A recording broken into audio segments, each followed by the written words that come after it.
श्री गणेशाय नमः। श्री दुर्गा सप्तशती पाठ। नवरात्रि में इसको करने से सभी मनोवांछित फल प्राप्त होते हैं। शिवजी ने कहा, हे देवी, तुम भक्तों को सहज व सुलभ रूप में तुरंत प्रसन्न होकर उनके सभी कार्यों को सफल करने वाली कलयुग में कामनाओं की सिद्धि के लिए यदि कोई भी उपाय हो तो उसे आप अपने मुख से विस्तार पूर्वक बताएं। देवी ने कहा, हे देवादिदेव, आप सुने, आपका मुझसे बड़ा ही स्नेह व प्रेम है, अतः आपके आग्रह पर मैं इस कलयुग में समस्त सिद्धि प्रदायिनी जो साधना है उसे बताती हूँ।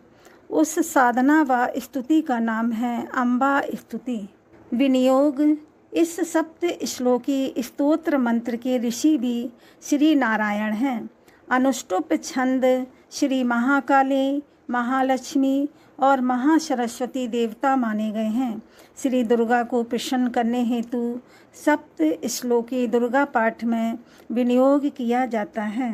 ओमकार के साथ वाली भगवती देवी, महामाया रूप वाली देवी, आप तो ज्ञानियों के मन को भी अपने बल शक्ति के द्वारा खींच कर आसक्त कर लेने वाली हैं।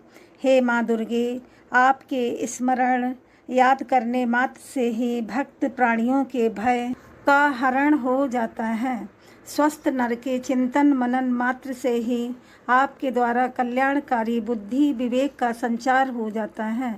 सभी दुख दरिद्र भय को हरणे करने वाली माता देवी, आपके अलावा दूसरा किसका सहारा है।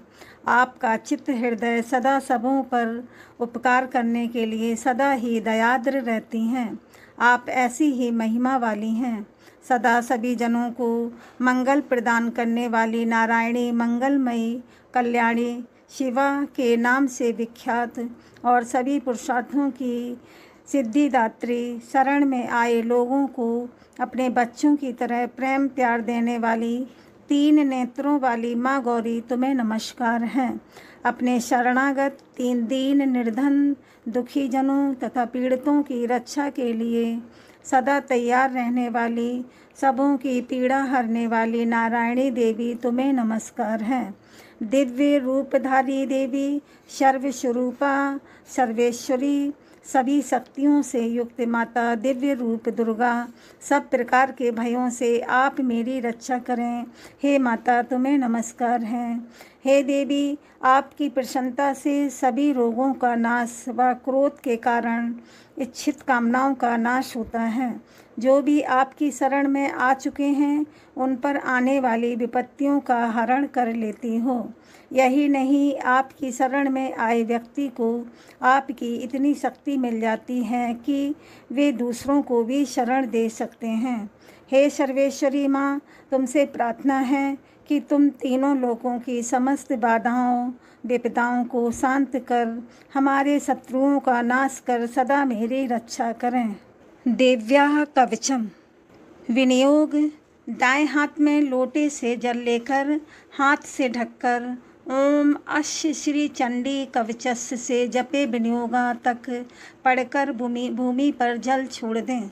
मार्कंडेय जी ने ब्रह्मा जी से कहा, हे पितामह, जो साधन जगत में अत्यंत गोपनीय है, जिससे मनुष्य मात्र की रक्षा होती है तथा आपने अब तक जिसे किसी से भी प्रकट नहीं किया है, वह साधन मुझे बताइए।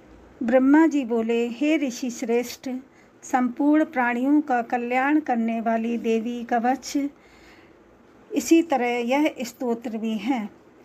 रक्षा के लिए पहने जाने वाले एक विशेष प्रकार के पहनावे को कवच कहते हैं। इसी तरह के यह स्तोत्र भी है। इसके पाठ से साधक सर्वथा सुरक्षित रहता है, अत्यंत गोपनीय है। हे महामुने, उसे सुनिए। हे मुने, दुर्गा की 9 शक्तियाँ हैं। 9 शक्तियों में पहली शक्ति का नाम शैलपुत्री, जो हिमालय कन्या पार्वती हैं। दूसरी शक्ति का नाम ब्रह्मचारिणी, पर ब्रह्मा परमात्मा को साक्षात कराने वाली हैं। तीसरी माँ शक्ति चंद्र घंटा, चंद्रमा जिसकी घंटा में हो हैं। चौथी शक्ति कूष्मांडा, सारा संसार जिसके उदर में निवास करता हो है। पांचवी शक्ति स्कंद माता, कार्तिकेय की जननी है। छठी शक्ति कात्यायनी, महर्षि कात्यायन के अप्रतिम तेज से उत्पन्न होने वाली हैं। सातवीं शक्ति माँ कालरात्रि, समस्त सृष्टि का संहार करने वाली हैं। तथा आठवीं शक्ति महागौरी, शिव के महाकाली कहने पर क्रोध से जिन्होंने तपस्या कर ब्रह्मदेव से गौर वर्ण का वरदान लेने वाली हैं। नौवीं शक्ति सिद्धिदात्री, समस्त जगत को अणिम सिद्धि, लगिम सिद्धि, प्राप्ति, प्राकाम्य, महिमा, ईशित्व, वशित्व व कामावासायिता नामक सिद्धि उपर्युक्त 9 दुर्गा कही गई हैं। इनका वर्णन सर्वज्ञ ब्रह्मादेव द्वारा रचित वेद में उदित है। वैसे व्यक्ति जो अग्नि में जल रहे हों या भय हो, युद्ध में, रण में, शत्रुओं से चारों तरफ से घिर चुके हों, अत्यंत कठोर कठिन संकट की घड़ी में हो, प्राण जाने या मृत्यु का भय सामने हो, ऐसे जन यदि उस संकट के समय भी माता की शरणागत होता हो तो माता उसके सभी प्रकार के दुख, पीड़ा, संकट, शोक व भय का नाश कर अभय वरदान प्रदान करती हैं। माता भगवती को जो भी व्यक्ति भक्ति, श्रद्धा व मन से पुकारता हो, विधिवत पूजन करता हो, उन जनों को अभ्युदय अवश्य ही होता है। हे माता दुर्गा, जो नर तुम्हारी शरण में आकर नित्य तुम्हारा ही स्मरण करते हैं, निश्चय ही आप उसकी रक्षा करती हो, इसमें तनिक भी संशय नहीं है। प्रथम चामुंडा, चंडमुंड का विनाश करने वाली देवी, प्रेत भूत के वाहन पर आसीन करने वाली हैं। दूसरी वाराही देवी महिष भैंसा पर आसन ग्रहण करने वाली हैं। तीसरी ऐन्द्री, इंद्र के ऐरावत की सवारी करने वाली। चौथी वैष्णवी के प्रिय वाहन गरुण हैं। माहेश्वरी बैल के वाहन पर तथा कौमारी मोर के आसन पर विराजमान हैं। श्री विष्णु पत्नी भगवती लक्ष्मी के हाथों में कमल हैं तथा वे कमल के आसन पर निवास करती हैं। श्वेत वर्णों वाली ईश्वरी वृष यानी बैल पर सवार हैं। भगवती ब्रह्माणी सरस्वती संपूर्ण आभूषणों से युक्त हैं तथा वे हंसासन पर विराजमान रहती हैं। अनेकानेक वस्त्रों, आभूषणों व गहनों से युक्त ये माताएं देवियां संपूर्ण रूपेण योग की महाशक्तियों से युक्त हैं। इनके अतिरिक्त श्री देवियों को वर्णन है जो महायुद्ध में राक्षसों, दैत्यों के विनाश के लिए सदैव तैयार व अपने भक्तों की रक्षा हेतु सदैव अग्रसर रहने वाली माता संकट में अपने बच्चों व भक्तों को देख क्रोध युक्त होकर रथ पर सवार अपने हाथों में शंख, चक्र, गदा, शक्ति, कमल, हल, मूसल, खेटक, तोमर, फरसा, परशुराम ने इस अस्त्र का निर्माण किया, इस कारण इसे परशु कहते हैं। पास शत्रुओं को बंधन में जकड़ देने की शक्ति रखने योग शस्त्र, भाला, त्रिशूल तथा उत्तम बढ़ के शंख, धनुष, बाणादि अस्त्रों के साथ देवगढ़ व पृथ्वीवासी जनों की रक्षा के संकल्प के साथ इन अस्त्रों को धारण कर तैयार रहती हैं। अत्यंत भयातुर, भक्तों के भय को हरने वाली, महाबलशाली, महाघोर पराक्रमी व महा उत्साह से सुसंपन्ना माता महारौद्र आपको नमस्कार है। हे शत्रुओं को भय से कपाने वाली देवी, आप मेरी रक्षा करें। दुधुर्ष तेज बल के कारण कोई भी आपकी तरफ देख नहीं सकता। हे ऐन्द्री शक्ति वर्धनी पूर्व दिशांतर, आप मेरी रक्षा करें। व अग्निदेव की अग्नि शक्ति अग्निकोण में आप हमारी रक्षा करें। वाराही शक्ति आप दक्षिण दिशा में, खड्ग धारणी शक्ति आप नैऋत्य कोण, वारुणी शक्ति आप पश्चिम और मृग वाहिनी मृग के वाहन पर सवार शक्ति आप मेरी सभी जनों की रक्षा करें। भगवान कार्तिकेय गणपति अग्रज की शक्ति कौमारी, उत्तर दिशा शूलधारी ईश्वरी शक्ति ईशान कोण की, ब्रह्माणी ऊपर आकाश की व वैष्णवी शक्ति नीचे पृथ्वी हमारी रक्षा करें। शबवाहिनी सब पर बैठी चामुंडा देवी दसों दिशाओं में इसी तरह आप मेरी रक्षा करें। आगे जया तथा पीछे से विजया आप भी हमारी रक्षा करें। दाहिने भाग से अपराजिता व बाएं भाग में अजिता, वैसे ही शिखा सर के ऊपरी भाग में उदोतनी व सर के भाग की उमा आप अपने नियमानुसार मेरी रक्षा करें। ललाट की मालाधारी, दोनों भ्रू की यशस्विनी, भ्रू के मध्य भाग की त्रिनेत्रा महारानी तथा नासिका की यम घंटा माता रक्षा करें। दोनों नेत्रों के बीच में शंखनी, दोनों कर्ण कान के बीच भाग में द्वारवासिनी, कपोल गाल में कालिका, कर्ण के मूल भाग में शंकरी आप हमारी रक्षा करें। नाकों के मध्य भाग में सुगंधा, ओष्ठों में चर्चित अधर की अभ्रत कला व जीवा पर सरस्वती माता आप हमारी रक्षा करें। दांतों की कौमारी, कंठ की चंडिका, गले की चित्र घंटा और तालू की रक्षा माता महामाया करें।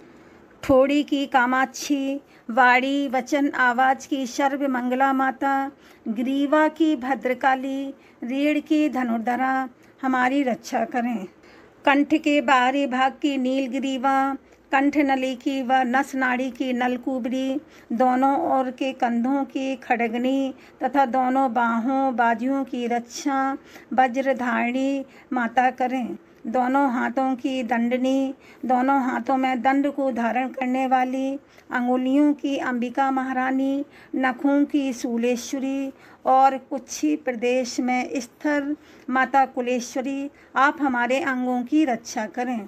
दोनों तरफ के स्तन की महादेवी, मन की शोक विनाशिनी, शोकों को नष्ट कर देने वाली, हृदय की ललिता देवी, उदर प्रदेश की रक्षा स्थित होकर माता त्रिशूल धारणी, त्रिशूल को धारण करने वाली हमारी माँ रक्षा करें। नाभि की कामनी, गुहा भाग की गुहेश्वरी, लिंग की कामनी व पूतना, गुदा भाग की महिष वाहिनी रक्षा करें। कटी कमर के भाग की भगवती, घुटनों की विंध्यवासिनी, जंगों की महाबला रक्षा करें। दोनों पैर के घुटियों की नारसिंगी, दोनों पैरों की तेजस्वी देवी, पैर के सभी उंगलियों को श्री देवी तथा नीचे के तालू तलवा भाग की तलवासिनी माता हमारी रक्षा करें। मेरे नखों की दृष्टा कराली, बालों की ऊर्ध्वकेशनी, रोम व रोमावली, छिद्रों के साथी त्वचा की बागेश्वरी देवी आप हमारी रक्षा करें। रक्त, मज्जा, वसा, मांस, हड्डी व मैदे की रक्षा पार्वती के हाथ, आंतों की कालरात्रि, पित्त की मुकुटेश्वरी, पद्म कोश की पद्मावती में निवास करने वाली, कफ की चूड़ामणि, नख राशि से उत्पन्न होने वाले तेज की ज्वालामुखी और सभी संधियों की रक्षा अवेद्या माता आप स्वयं हमारी रक्षा करें।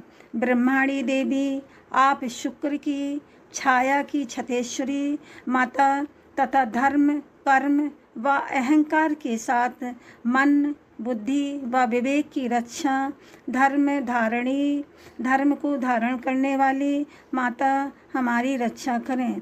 हमारे प्राणवायु की वज्र हस्ता, वज्र को हाथों में धारण करने वाली माता, आपान व्यान उदान तथा समान वायु की कल्याण शोभना, कल्याण की भावनाओं को हृदयगत रखने वाली, कल्याण भावना से सुसज्जिता आप माँ हमारी रक्षा करें। रस रूप गंध शब्द स्पर्श इन विषयों का अनुभव करने वाली योगिनी माता हमारे अंदर के सत्व रज एवं तम से उद्धत तमो गुणों की रक्षा माता नारायणी आप हमारी रक्षा करें। वाराही आयु उम्र की, वैष्णवी विष्णु के धर्मों को मानने वाले जैसे प्रहलाद जी, धर्म की माता चक्रणी, चक्र सुदर्शन धारण करने वाली, यश, कीर्ति, धन, विद्या, यश, लक्ष्मी जी, आप हमारी रक्षा करें। हमारे कुल की रक्षा माता इंद्राणी, पशुधन की रक्षा चंडिके, पुत्रों व संतानों की रक्षा महालक्ष्मी और हमारे स्त्री की रक्षा भैरवी महारानी करें। हमारे पथ, संस्कार, कार्यपथ, व्यापार आदि की रक्षा सुपथा, प्रशस्त मार्ग पर चलने वाली माता, मार्ग की रक्षा क्षेमकरी माता, जो कल्याणकारी कार्य, क्षमा, कर्म की दात्री हैं। राज्य व राज दरबार, गृहस्थ जीवन की रक्षा महालक्ष्मी तथा भयों से हम सबों की रक्षा विजया रक्षा माता रानी करें। हे देवी, आपके इस कवच में त्रुटि रूप में जो स्थान छूट भी गया हो, अर्थात जिस स्थान के रक्षार्थ प्रार्थना नहीं कही गई हो, वैसे स्थान की भी रक्षा अपने शक्ति से माता जयंती कृपा पूर्वक करें। यात्रा करने के संबंध में, यात्रा करने से पूर्व कवच को पाठ कर जो व्यक्ति यात्रा करते हैं, उन्हें माता की कृपा ना इस कवच से प्रभाव से कार्यों में सफलता, हर पग, हर स्थान व हर कार्य के सफल हो जाने की पूर्ण आशा, धन का पूर्णतः लाभ, संपूर्ण कामनाओं की पूर्ति व विजय की प्राप्ति कवच पाठ के प्रभाव से साधक को अभिष्ट से अभिष्ट वस्तुओं की प्राप्ति पल भर में अवश्य ही प्राप्त हो जाती है, इसमें संदेह नहीं है। कवच का पाठ करने वाला इस पृथ्वी पर कोई भी ऐसा नहीं जो इस कवच की साधना से ऐश्वर्य, अतुलित शक्ति व ख्याति के साथ ही सफलता ना पाया हो। भय डर तो व्यक्ति के हृदय से सदा के लिए खत्म हो ही जाते हैं, साथ ही वह साधक युद्ध में पराक्रमी व सदा विजयी रहता है। तीनों लोकों में उस साधक व्यक्ति विशेष की पूजा से आदर सम्मान प्राप्त होता है। यह देवी कवच देवता तक के लिए दुर्लभ है। जो व्यक्ति या साधक तीनों संध्याओं में श्रद्धा पूर्वक इस कवच को करते हैं, उन्हें देवी कला की प्राप्ति होती है। कवच पाठ को करना चाहिए, तीनों लोकों में उन्हें कोई नहीं जीत सकता। वैसे पुरुष साधक जो कवच को कवच की भांति अपने रक्षार्थ समझते हों, वे जन अल्पायु या अकाल मृत्यु द्वारा नहीं मरते। उन जनों की आयु 100 वर्ष के करीब होती है। इस पाठ को करने वालों की लूता नामक रोग, सर में खाज जैसे चेचक, इस प्रकार के समस्त रोग स्वतः नष्ट हो जाते हैं। स्थावर विष, जंगम विष, कृत्रिम विष और ये सभी प्रकार के विष नष्ट हो जाते हैं।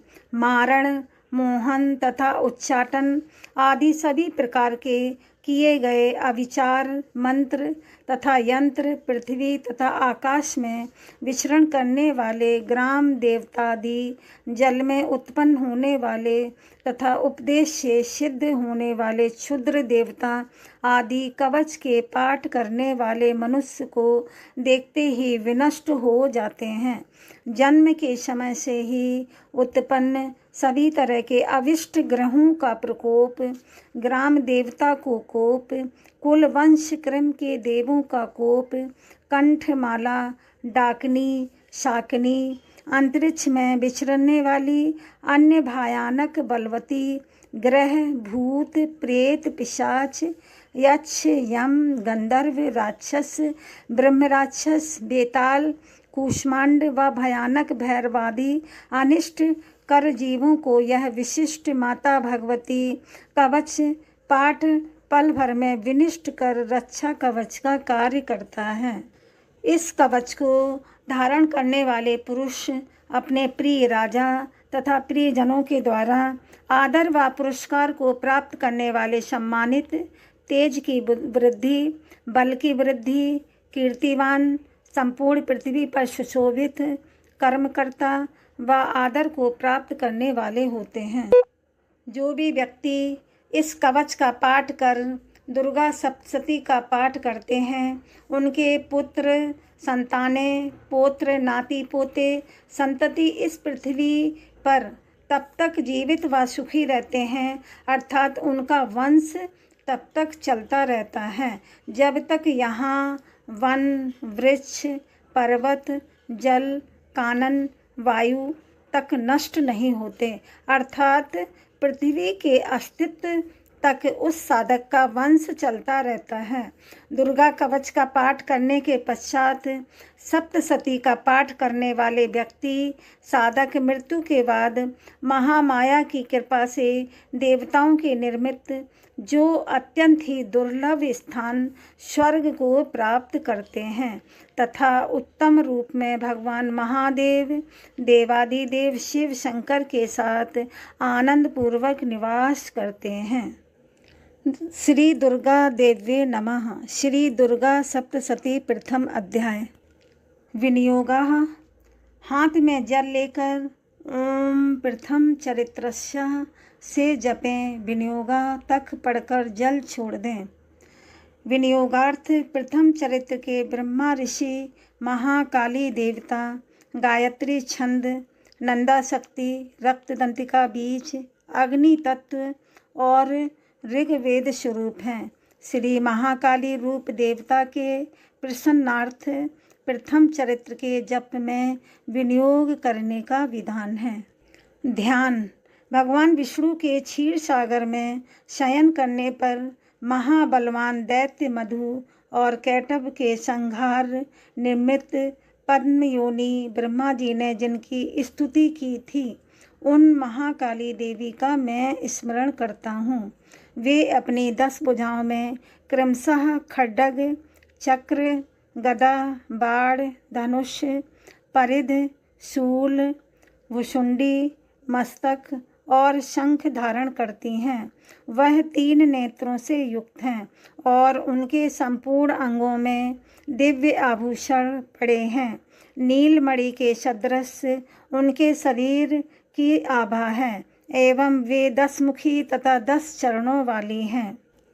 मार्कंडे जी ने कहा, सूर्य के पुत्र सावर्णी, जिनकी गणना 8 मनुओं में की गई है, के उत्पन्न होने की कथा का विस्तार पूर्वक वर्णन करता हूँ, सुनो।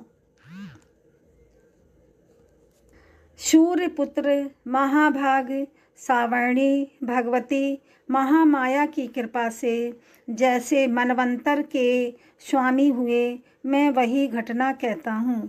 प्राचीन काल में स्वारोचिस नामक मनवंतर में सुरथ नामक एक बहुत ही प्रतापी राजा हुए थे। उनकी उत्पत्ति चैत्र वंश में हुई थी और सारी पृथ्वी पर उनका एक छत्र राज्य था। वे प्रजाओं को अपनी संतान के समान पालन पोषण करते थे।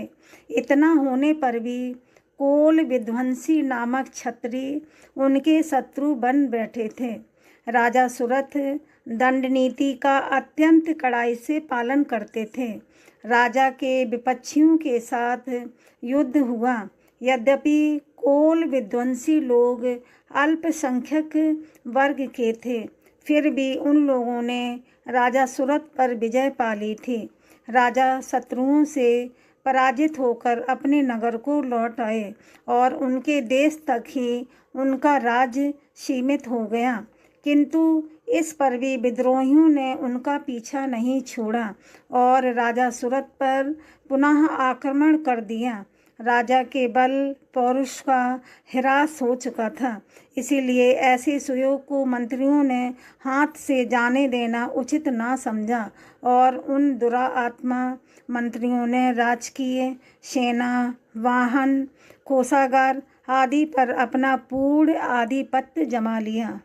राजा का स्वामित्व छिन गया था, इसीलिए वे घोड़े पर सवार होकर अकेले ही आखेट के बहाने घने वन के भीतर चल दिए। उस वन में पहुंचकर राजा सुरथ को विप्रों में श्रेष्ठ मेघा मुनि का आश्रम दिखाई पड़ा। उनके आश्रम में अनेकों मांस भक्षी हिंसक पशु अपनी हिंसा वृत्ति को छोड़कर अत्यंत शांत भाव से विचरण करते थे। मुनि के शिष्यगणों से उस आश्रम तथा वन का सौंदर्य खिल उठा था। आश्रम में राजा के उपस्थित होने पर मुनि ने उनका सत्कार किया। राजा भी कुछ दिनों तक मुनि के आश्रम में रहकर विहार करते रहे। मोह माया से ग्रस्त होकर एक बार वहाँ राजा अपने मन में इस प्रकार चिंतन करने लगा, जो नगर पूर्व काल में मेरे पूर्वजों द्वारा शासित और पालित था, आज वही नगर मुझसे हीन होकर वीरान हो रहा है। ना जाने मेरे अधम कर्मचारी उसकी धर्मपरायणता के साथ रक्षा करते हैं या नहीं। मेरा हाथी जो सदा अपने शरीर से मद बहाया करता था और वीर था, ना जाने वह किस अवस्था में होगा। जो लोग मेरी कृपा दृष्टि, धन और भोजन के लिए लालायित रहकर मेरा अनुगमन करते थे, वे लोग अब निश्चय ही अन्य राजाओं के आश्रित होंगे। मेरे धन का उन लोगों के द्वारा दुरुपयोग किए जाने से अब कोष निश्चय ही रिक्त हो चुका होगा। इस प्रकार की अनेक चिंताएं राजा के मन में उथल पुथल मचा रही थी। एक दिन मेधा मुनि के आश्रम के निकट एक वैश्य को देखकर राजा उससे पूछ बैठे, भाई तुम कौन हो?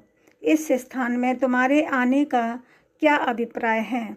तुम तो बहुत ही शोकाकुल और अन्य मनस्क से लग रहे हो। राजा के इस प्रेम पूर्वक प्रश्न को सुनकर वह वैश्य राजा को नमस्कार करके विनीत स्वर में बोला। वैश्य ने राजा से कहा, राजन, मैं धनिक वर्ग से मैं उत्पन्न होने एक वैश्य हूँ। मेरा नाम समाधि है। मेरे दुष्ट स्त्री पुत्रों ने धन के लोभ से वशीभूत होकर मुझे घर से निष्कासित कर दिया है। इस समय मैं स्त्री, पुत्र और धन से रहित हो गया हूँ। मेरे स्वजनों ने ही मेरे धन का अपहरण कर मुझे उसके अधिकार से च्युत कर दिया है। इसीलिए मैं खिन्न चित्त से वन में आ गया हूँ। इस समय मैं नहीं जानता कि मेरे कुटुंबियों की क्या दशा है। वे लोग घर में सकुशल हैं या नहीं, मुझे इसके संबंध में कोई ज्ञान नहीं है। मैं विचार कर रहा हूँ कि मेरे वे पुत्र कैसे हैं, वे सदाचारी हैं या दुराचारी। राजा ने वैश्य से प्रश्न किया कि जिन स्वजनों ने धन के लोभ में पड़कर तुम्हें घर से बाहर निकाल दिया, उन स्वार्थी बंधुओं के प्रति तुम्हें इतनी ममता किस लिए है? वैश्य ने उत्तर दिया, आपका मेरे संबंध में इस प्रकार पूछना उचित ही है। मैं क्या करूं? मेरा मन कुटुंबियों के प्रति निर्दय व्यवहार का नहीं हो रहा है। जिन लोगों ने धन की आकांक्षा से आदर, प्रेम और आत्मीयता की भावना का परित्याग कर मुझे इस दशा में पहुंचा दिया है, उन्हीं लोगों के प्रति मेरे मन में अगाध स्नेह तथा ममत्व का भाव है। हे महानुभाव, यह सब जानकर भी बंधु बांधवों के प्रति मेरे मन में जो प्रेम का समुद्र हिलोरें ले रहा है, यह क्या है? जानने का प्रयत्न करने पर भी मैं इस बात के रहस्य को नहीं समझ पा रहा हूँ।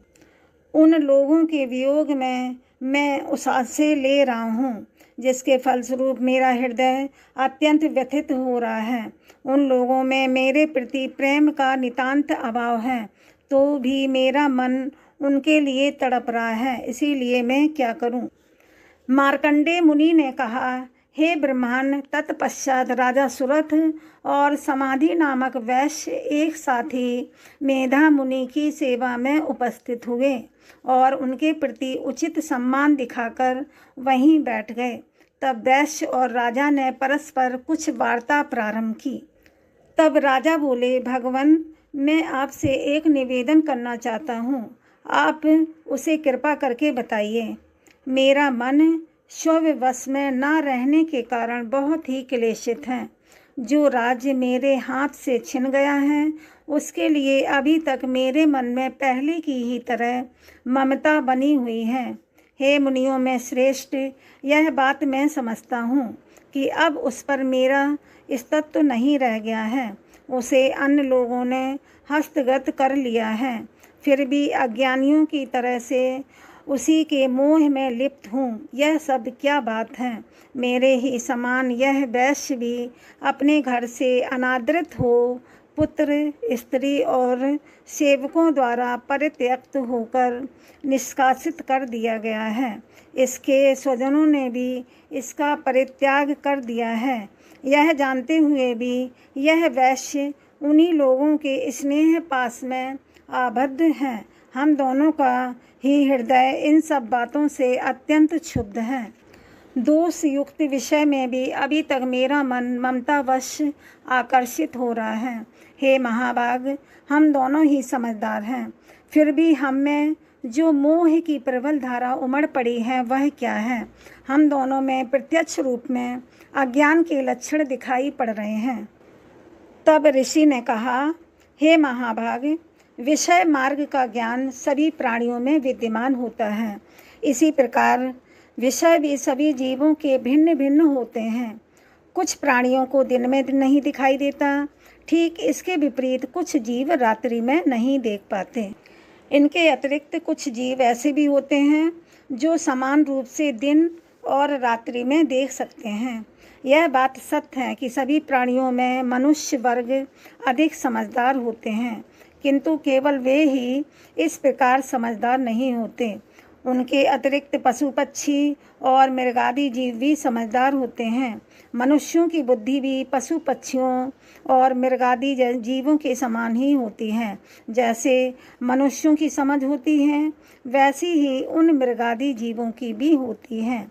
साथ ही साथ अन्य बातें भी प्रायः इन दोनों में समान रूप से पाई जाती हैं। इन पक्षियों को ही देखो, समझदार होते हुए भी स्वयं क्षुधातुर रहकर अपने बच्चों की चोंच में स्नेहवश अन्न के कण डाल देते हैं। हे राजन, क्या तुम नहीं जानते कि ये मनुष्य समझदार होते हुए भी लोभवश अपने उपकार के बदले उपकृत होने के निर्मित पुत्रों की इच्छा रखते हैं? यद्यपि उन सब में भी समझदारी का भाव होता है, फिर भी वे संसार की स्थिति को बनाए रखने वाली महामाया भगवती के प्रभाव द्वारा मोह रूपी भंवर में डाल दिए जाते हैं और उसी में वे जीव डूबते उतराते रहते हैं। इसमें आश्चर्य की कोई बात नहीं है। जगत पिता विष्णु भगवान की योग निद्रा रूपी महामाया से ही यह सारी सृष्टि मुग्ध हो रही है। वे महामाया ज्ञानियों के चित्त को भी बलात् आकर्षित करके मोह सागर में डाल देती हैं। वे ही समस्त सृष्टि की जगद्धात्री हैं तथा जब वे ही प्रसन्न होती हैं तब मनुष्यों के उद्धार के लिए मुक्ति लाभ का वरदान भी देती हैं। वे ही पराविद्या, संसार बंधन और मोह ममता उत्पन्न कत्री सनातनी देवी हैं तथा समस्त ईश्वरों की भी अधिष्ठात्री हैं। विद्याएं दो होती हैं, परा और अपरा। संसार बंधन और मोह ममता उत्पन्न करती सनातनी देवी हैं तथा समस्त ईश्वरों की भी अधिष्ठात्री हैं। तब राजा ने प्रश्न किया, हे भगवान, जिन्हें आप महामाया कहकर संबोधित कर रहे हैं वे देवी कौन सी हैं? हे ब्रह्मांड, उनका प्रादुर्भाव किस प्रकार से हुआ? उनके चरित्र कौन कौन से हैं? ब्रह्माविदों में श्रेष्ठ मुनि, उन देवी की उपर्युक्त कथाएं मैं आपके श्री मुख से श्रवण करना चाहता हूँ। ऋषि ने कहा, हे राजन, यथार्थ में देवी का स्वरूप नित्य और सनातन है। यह समस्त जगत उन्हीं का स्वरूप है और वे ही देवी समस्त विश्व के चराचर प्राणियों में व्याप्त हैं। उनकी उत्पत्ति अनेक प्रकार से होती है, वह मैं तुम्हें सुनाता हूँ। यद्यपि वे जन्म रहित और नित्य स्वरूपा हैं, तो भी जब देवताओं की कार्य सिद्धि के निमित्त अवतार ग्रहण करती हैं, उस समय उन्हें लोक में अवतरित होना माना जाता है। कल्पांत में जब समस्त विश्व महासमुद्र में विलीन हो रहा था और सब जीवों के पालनकर्ता भगवान विष्णु शेष शैया पर योग निद्रा में अभिभूत हो रहे थे, उस समय उनके कानों की मैल से 2 भयंकर दानवों की उत्पत्ति हुई। वे असुर मधुव कैटभ नाम से जगत में विख्यात हुए। जन्म लेने के बाद ही वे दानव सृष्टिकर्ता ब्रह्मा जी का वध करने को उद्यत हो गए। उस समय ब्रह्मा जी भगवान विष्णु के नाभि कमल में अव्यवस्थित थे। अपने पास राक्षसों के उपस्थित होने पर वे निद्राभिभूत भगवान को जागृत करने के लिए भगवान के नेत्रों में योग निद्रा की स्तुति करना प्रारंभ किया। भगवान की यह अद्वितीय शक्ति ही जगद्धात्री, विश्व की अधिष्ठात्री तथा संसार का पालन और संहार करने वाली मानी गई हैं। उन्हीं योग माया भगवती निद्रा देवी की ब्रह्मा जी आराधना करने लगे।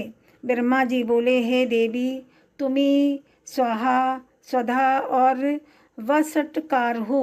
स्वर ही तुम्हारा रूप है, स्वर भी तुम्हारा रूप है। तुम्ही प्राणदात्री अमृत रूपा हो। नित्य अक्षर प्रणव में आकर उकार और मकार इन तीनों मात्राओं में तुम्हारा ही अवस्थान है।